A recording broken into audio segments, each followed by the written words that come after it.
네, 안녕하세요. 여러분 반갑습니다. 경케이입니다. 네, 말씀드렸던 우리의 대표적인 카운트입니다. 4시 한번 말씀드릴게요. 우리는 이걸 하나의 더블 파동으로 카운트되고 이게 X파동이 Y 상승하고 본다. 이 Y 상승을 보기 때문에 이 당시에 추세가 있었고 추세에 되돌림 롱을 진입한다. 일단 이 상승한 파동이 어떻게 파동 카운팅 하느냐에 따라 이게 최소한 여기서부터 여기까지 있는 파동이 완전히 마무리된 건지 또는 이거에 대한 상승분이 한 번 더 남은 건지 이렇게 볼 수 있을 것 같아요. 완성이 됐다면 최소한 상승한 파동에 대한 전체 되돌림을 주든 저점을 돌파로 내려갈 거고요.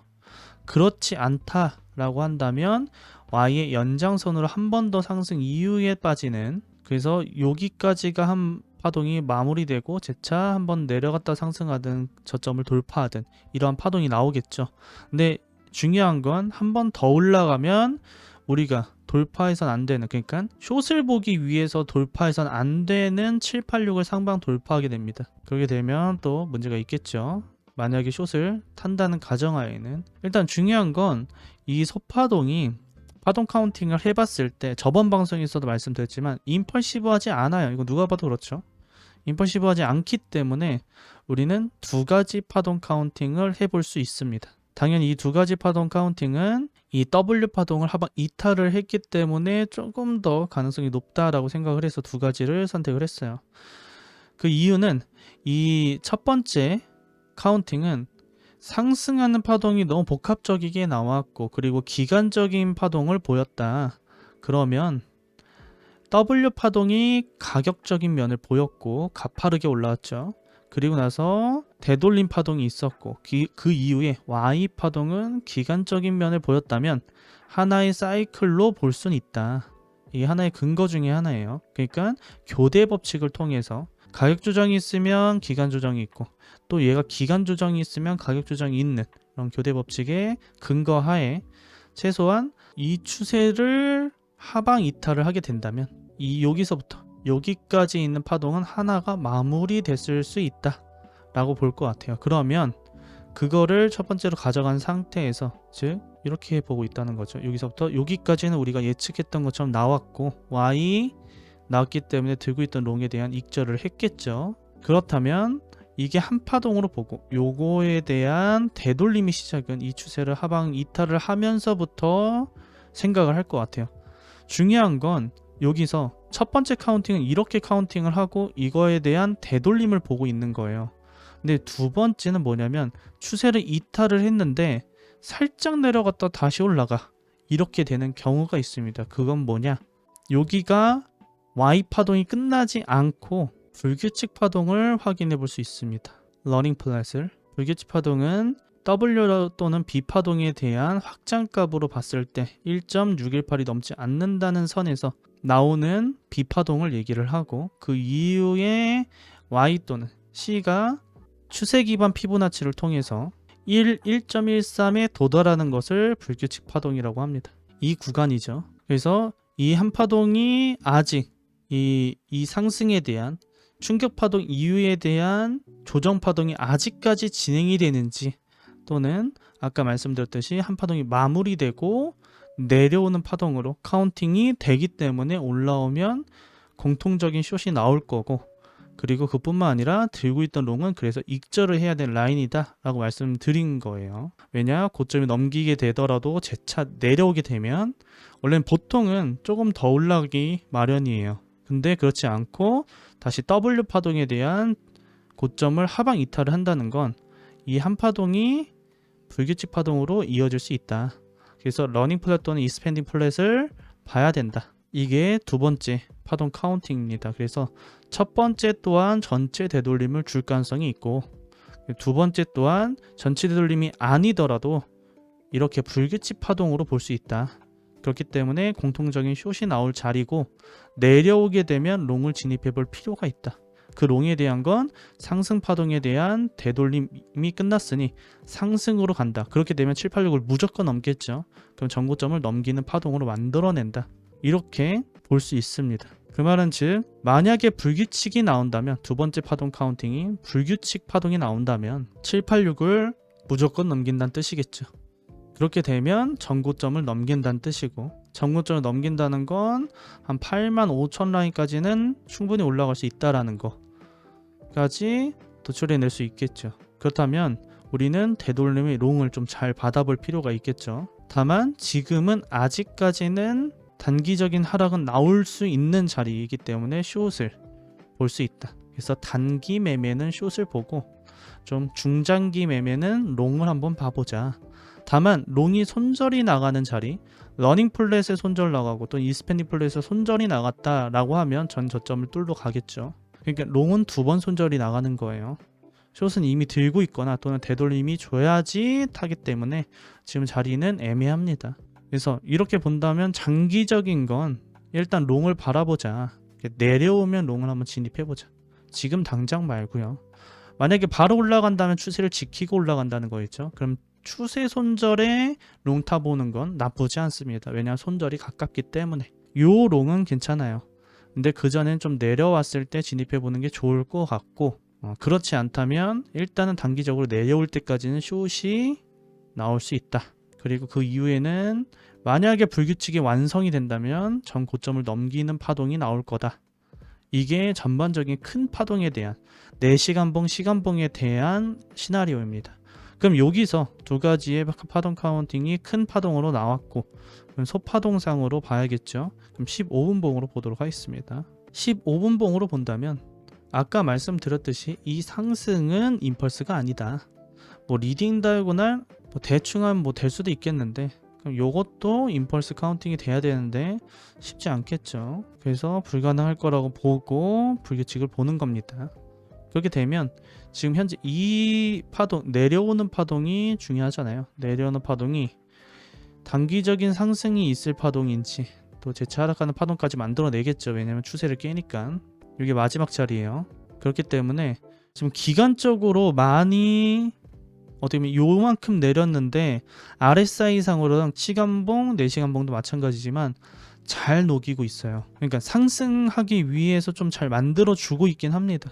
왜냐면 보통은 뭐 하락 데이먼스가 형성이 된다면 여기 좀 간장종지처럼 살짝 내려와서 아마 숏을 못 하신 분들이 있겠지만 이 앞 고점을 살짝 넘겼죠 정말. 그래서 숏을 못 하신 분도 계실 거예요. 그리고 되돌림다운 되돌림을 주지 않았다면 숏하기에도 애매했고요. 왜냐면 보통은 뭐 이런 식으로 줘야지 전고점 손절 걸고 숏을 타볼 텐데, 근데 그런 모습도 보이지 않고, 또는 하락이 급 하락이 나와서 좀 거래량을 동반하는 하락이 나오면서 그 파동에 반등이 있으면 그거에 대한 숏을 진입해보는 이러한 매매 전략이 나와야 되는데 그렇지 않고 살짝 반등하면서 계속 여기서 횡보를 하고 있다. 그러면서 하향으로 만들고 있죠. 그렇기 때문에 다들 좀 이거 좀 어떻게 매매해야 될지가 고민이 되실 거라고 보여집니다. 우리는 한 가지의 상승 추세를 일단 볼 수 있기 때문에 카운팅에 맞는 추세예요. 이게 소파동 카운팅상 이 추세, 오비라인 또는 제로 추세선이라고 하는 이 추세선을 넘기는지를 봐야 될 것 같고요.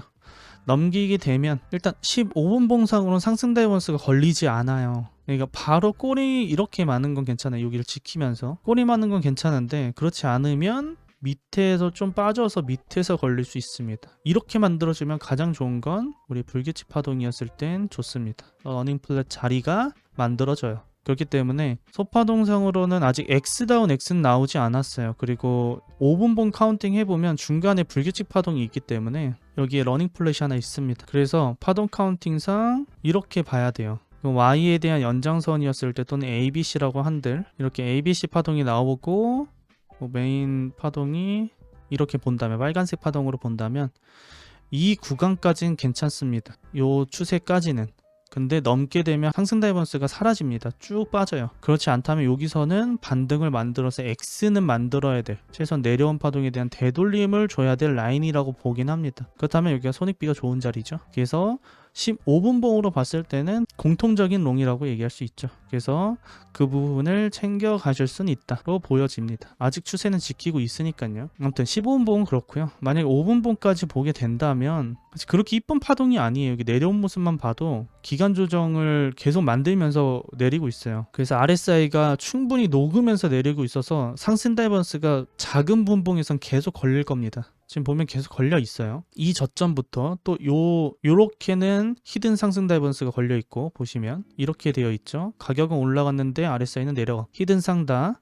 그리고 이렇게는 또 일반 다이버전스가 또 형성이 됐고, 지금 제차 떨어져서 한 번 더 올라오더라도 상승 다이버전스는 걸리는 구간입니다. 5분봉은. 근데 15분봉은 이 추세를 깨게 되면 쭉 빠질 수 있다. 그러니 손절을 좀 타이트하게 해야겠죠. 이 구간에서 매매를 한다면 롱 매매가 손익비가 좋기 때문에 그거 말고는 지금 없고, 만약에 반등을 해준다면, 상다가 또 중첩되면서 반등을 해준다면 이 자리, 뭐 고점 손절이나 피보나치를 통해서 되돌림 바라보고 숏을 진입해보는 파동이 나올 수 있겠죠. 그러면 러닝이나 이스펜딩까지 내려오는 파동이 연속적으로 나올 수 있다. 이렇게 볼 수 있을 것 같습니다. 복합 조정에서는 자주 나오는 파동이긴 해요. 이러다가 이렇게 약간 바코드처럼 이렇게 그러니까 파동을 읽기 힘들게 위아래 이렇게 움직이다가 등락폭도 적고 이렇게 움직이다가 쭉 빼는 경우도 있어요. 그리고 또는 한번 반등할 것처럼 쭉 올리다가 그대로 다시 쭉 빼는, 이 두 가지 형태로 좀 많이 나오거든요. 왜냐면 이것도 교대 법칙이에요. 엘리엇의 기간 조정이 뭐 A 파동이든 W 파동이든 했다면 되돌림 이후의 하락 또는 그대로 하락하는 파동은 C 또는 Y 파동이었을 때 가격 조정이죠. 기간 조정했으면 가격 조정이 있다. 그의 교대 법칙으로 이루어진다 라고 볼 수 있습니다. 이런 형태들은 과거 차트에도 많이 나와 있기 때문에 그런 부분에서 매매할 때는 복합 조정으로 보기 때문에 롱 또한 짧게 먹고, 그리고 추세가 하락에 국면하는 구간이다 라고 하면 어떻게 보면 좀 숏을 홀딩하거나 되돌림 숏을 타려고 해야 되는 구간입니다. 근데 이렇게 되돌림을 러닝으로 주게 되면 가격 조정을 주지 않는 모습을 보이기 때문에 타기 힘들다. 그래서 매매하기 힘든 구간이긴 합니다. 그리고 이렇게 파동 카운팅을 했을 때 알트도 중요하죠. 알트도 잠깐 보도록 할게요. 내려왔을 때 비트가 지금 비트가 내려오고, 그리고 상승하다가 이 와인이 됐다고 했잖아요. 그래서 알트 또한 매매할 필요가 있다. 이 알트도 그냥 와인 상승을 보고 매매하는 거지. 그리고 이거가 뭐 계속 주장점 올라가고 보이지 않고. 또 말씀드릴 게 있었어요. OKX 대회를 아직 하고 있는데 지금 이 5분이 가져가겠죠. 다만 이 2분이 이것 또한 동일해요. 그래서 2개 다 보통 가져가는 걸 할 것 같아요. 그래서 상금은 2배겠죠. 500불씩 가져가시는. 확인하시면은 최소한 요거 이상만 한다면, 당연히 마이너스는 5등 안에 들더라도 가져갈 수는 없겠죠. 그래서 플러스로 마감을 했을 경우에 상금을 타기 위한 난이도는 최하다라고 볼 수 있을 것 같습니다. 오렌지엑스도 마찬가지예요. 10등 안에 드는 거에 있어서 마이너스 이상으로만 만들면 충분히 들어갈 수 있다. 대부분 트레이딩 대회 같은 경우에는 그냥 매매하면서 그냥 추가적인 수익 번다라고 생각하고 하는 게 가장 좋은 거라서 저기에 막 목매고 이럴 필요는 없겠지만, 엘리엇을 좀 더 공부하면서 그러니까 적은 돈으로 큰 돈을 좀 조금씩 만들어 가겠다라고 하기에는 좋은 프로그램이라는 생각을 해서 제가 계속 하고 있어요. 그래서 참여하시면은 엘리엇을 공부하는 차원에 조금 더 도움이 되셨으면 좋겠습니다. 그럼 비트 대비해서 알트는 조금 더 빠지겠죠. 비트가 빠질 거니까 알트 또한 빠질 수 있다. 그러니 여기서 매매하지 말자. 꼭대기에서 매매했다가 또 손절 크다. 제가 여기서 롱 매매하지 말자, 이때 롱 매매하지 말자라고 얘기했던 거랑 동일합니다. 항상 고점에서 롱 타려고 해요. 더 가려고 할 것 같으니까. 굳고 반대를 하죠. 그런 부분들을 좀 생각을 해볼 필요가 있습니다. 다들 오늘도 늦은 시간까지 시청해주셔서 감사드리고요. 다음 시간에 더 좋은 관점으로 찾아뵙도록 하겠습니다. 다들 편한 밤 되시고요. 다들 잘 자요. 경바.